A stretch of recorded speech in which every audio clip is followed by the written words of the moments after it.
반갑습니다, 여러분. 하나님을 알아가는 귀한 성경 개관 함께 하신 여러분들을 주님의 이름으로 환영합니다. 오늘은 소예언서 중 가장 먼저 기록되었다고 여겨지는 바로 이 아모스 성경에 대해서 한번 살펴보도록 하겠습니다. 이 아모스를 전체적으로 개관하기에 앞서서 간략하게 한눈에 좀 살펴보려고 하는데요. 이 아모스라는 선지자는 북이스라엘이 정치, 경제, 사회적으로 가장 번영했던 이 주전 8세기에 활동했던 선지자입니다. 이 북이스라엘은 대내외적으로 굉장히 풍요롭고 강력했지만 그만큼 또 사회 내에서는 빈부의 격차가 극심했던 시기였습니다.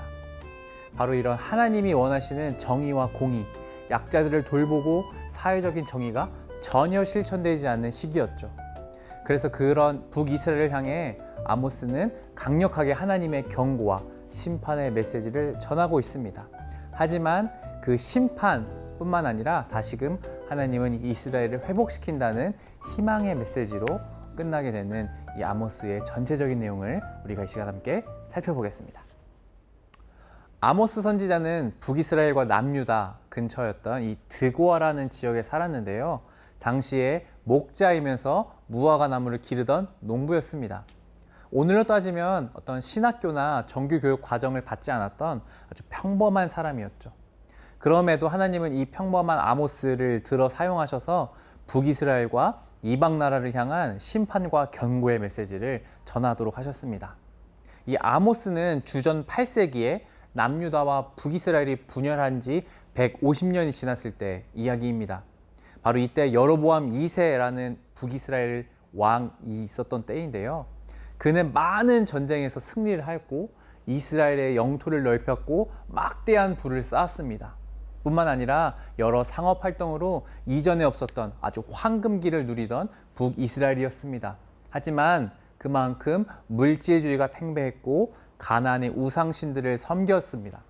무엇보다도 이 부자들은 가난하고 힘없는 자들을 억압하고 각종 불의한 일들을 넘치도록 행했습니다. 예를 들면 부자들은 호화스러운 집에서 상아로 만든 침대에 누워 포도주를 마셨고요. 아버지와 아들이 같은 여자에게 다니면서 음행을 저지른다거나 가난한 자의 양식인 곡식을 거짓 저울로 달아서 세금과 빚으로 빼앗아 버렸습니다. 심지어 가난한 자들이 갚지 못한 신발 한 켤레 값 때문에 노예로 팔려가기도 했고 우상 숭배를 범죄하는 제사장들이 성전에 가득 넘쳐났습니다. 이에 하나님은 아모스를 통해 말씀하십니다.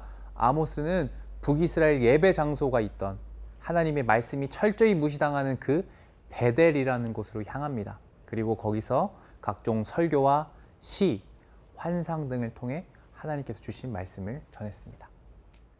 먼저 1장부터 2장에 보면요. 열방과 이스라엘을 향한 심판의 말씀들을 하나님께서 말씀하십니다. 1, 2장은 이웃 나라들에 대한 이 폭력 또는 불의에 대한 고발의 시들이 모여져 있습니다. 다메섹, 아스돗, 두로, 에돔, 암몬 등 이방 나라들을 향한 고발들이 이어집니다. 그리고 그 마지막을 마치 그 패역함과 악함의 주인공이듯이 그 이스라엘을 마지막에 콕 집어서 하나님은 그 죄를 책망하십니다. 그리고 아모스는 특히 이 이스라엘에 대한 질책을 더 길고 더 강한 어조로 이야기하고 있습니다. 그 죄는 특별히 부유한 자들이 가난한 자들을 억압하고 부자들은 빚진 그 사람들을 노예로 팔아버리는 일들이었습니다. 이 가난한 자들은 어떤 법적인 권리도 전혀 보장받지 못했습니다. 이를 두고 하나님께서는 너희도 한때 이집트, 애굽에서 노예로 지내면서 불의한 취급을 받았던 사람이 아니냐고, 억압으로부터 구원받은 백성이 바로 이스라엘 너희가 아니냐고, 너희들의 과거의 모습을 잊고 불의를 오히려 행하고 있는 모습을 하나님께서 보시고 절대 그 벌을 돌이키지 않으시겠다 말씀하시고 있습니다. 3장과 6장에서 살펴보면 이제 이스라엘과 지도자를 향한 하나님의 더 강력한 메시지들이 나타납니다. 3장 2절에 이렇게 기록되어 있습니다. 내가 땅의 모든 족속 가운데 너희만 알았나니 그러므로 내가 너희 모든 죄악을 너희에게 보응하리라 하셨나니. 마치 창세기 12장 3절에서 나오는 것처럼 하나님은 이스라엘을 불러서 이 열방의 복이 되라고 말씀하셨습니다. 하나님 이런 원대한 소명을 가지고 이스라엘을 부르셨지만 하나님의 그 원대한 소망에도 불구하고 이스라엘 백성들은 그것을 따르지 않았습니다. 오히려 불의를 행하고 그만한 하나님의 대가를 지불해야 했습니다. 여기서 아모스의 시들이 등장하는데요. 그 공통의 주제는 부유한 사람들과 이스라엘 종교 지도자들의 위선입니다. 충실하게 종교적 모임에 참석하고 번제, 화목제를 드리면서 가난한 자와 정의를 무시하는 태도를 향해 하나님은 그것이 모든 것이 가짜고 그 예배를 기뻐하지 않으신다고 말씀하십니다. 삶과 신앙이 전혀 다른 모습, 진정한 하나님과의 관계를 가질 때 사람과의 관계도 변화된다고 하나님은 말씀하십니다. 그래서 아모스가 말하는 진정한 예배란 오직 정의를 물같이 공의를 마르지 않는 강같이 흐르게 하는 것이라고 선포합니다. 바로 여기서 나오는 이 정의는 미슈파트라고 이야기하는데요. 이 말은 올바른 재판이란 뜻을 말합니다. 다시 말하면 힘 있는 자가 이렇게 마음대로 휘둘리지 않는 일, 다시 말해 그런 사회를 만드는 것, 구조적인 억울한 사람들, 힘없는 사람들이 착취당하지 않도록 만드는 이 사회적인 문제에 관심을 갖는 것을 이 미슈파트, 정의라고 이야기할 수 있습니다. 공의는 바로 체다카라는 말인데요. 이 사람과의 관계 안에서 맺어지는 정의를 말합니다. 좀 더 쉽게 말하면 서로 공감해주는 일이라고 할 수 있죠. 마치 남의 아픔을 나의 일처럼 여겨주는 일입니다. 우는 자와 함께 울고 웃는 자와 함께 웃어주는 일 말입니다. 바로 이 정의와 공의가 하나님께서 오늘 이 아모스를 통해 강력하게 전하시고 하자는 메시지의 중심이기도 합니다. 이제 아모스의 마지막 부분인 7장부터 9장은 아모스가 본 5가지의 환상들에 대해서 나타나고 있습니다. 이 환상들은 이스라엘을 심판하시는 여호와의 날, 그 심판의 무서운 날에 대한 상징적인 묘사라고 할 수 있습니다. 황충, 가뭄, 지진, 여름과일 한 광줄이 지진의 환상입니다. 이 각각의 환상들은 이스라엘이 얼마나 황폐하게 멸망할 것인가 말씀하고 있으며, 또 여름과일 한 광주리는 마치 겉으로는 번지르르하고 맛있어 보이지만 그 속은 썩어버린 여름과일 같은 이스라엘의 상태를 고발하고 계시는 것입니다. 또한 하나님은 하나님의 말씀을 듣지 못할 기근의 날을 선포하시기도 합니다. 주 여호와의 말씀이니라. 보라, 날이 이를지라. 내가 기근을 땅에 보내리니 양식이 없어 주림이 아니며 물이 없어 갈함이 아니요 여호와의 말씀을 듣지 못한 기갈이라.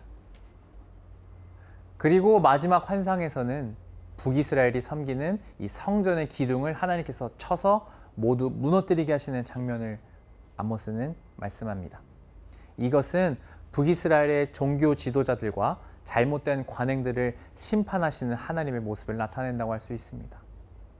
이렇게 북이스라엘의 악함에 대해서 심판으로만 끝날 줄 알았던 이 아모스 마지막 부분에서는 갑자기 새로운 희망을 선포하십니다.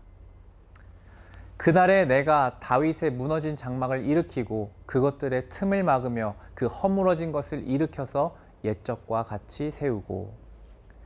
이스라엘은 파괴되지만 포로로 끌려갈 것이지만 그 폐허 속에서 어느 날 하나님께서 다윗의 집을 회복할 것이라고 말씀하십니다. 다윗의 혈통에서 미래의 메시아 왕을 보내셔서 하나님의 백성을 세우실 것이며 이 백성은 열방의 모든 민족을 포함할 것입니다. 이스라엘의 죄로 무너졌던 모든 것들은 그날에 다시 회복될 것입니다. 우리는 이 아모스를 통해 이스라엘을 심판하시지만 그 심판은 단지 심판으로 끝나지 않으시고 새로운 회복과 언약 백성을 세우실 하나님의 신실하심을 발견할 수 있습니다. 또한 이스라엘의 위선과 죄악으로부터 하나님을 향한 진정한 예배는 언제나 정의와 공의, 이웃사랑으로 이루어진다는 것을 우리에게 보여주고 있습니다. 그래서 아모스를 읽어가면서 우리의 모습과 비교하면서 읽어가면 더 도움이 될 것이고요. 특별히 이 우리나라 상황과 사회의 모습들을 비교해가면서 읽어가도 이 아모스에는 놀라운 은혜와 또 많은 공통점을 발견할 수 있을 것입니다. 여러분 아모스 포기하지 않으시고 이 9장이 되는 귀한 하나님의 말씀을 꼭 통독하시길 바랍니다. 감사합니다, 여러분.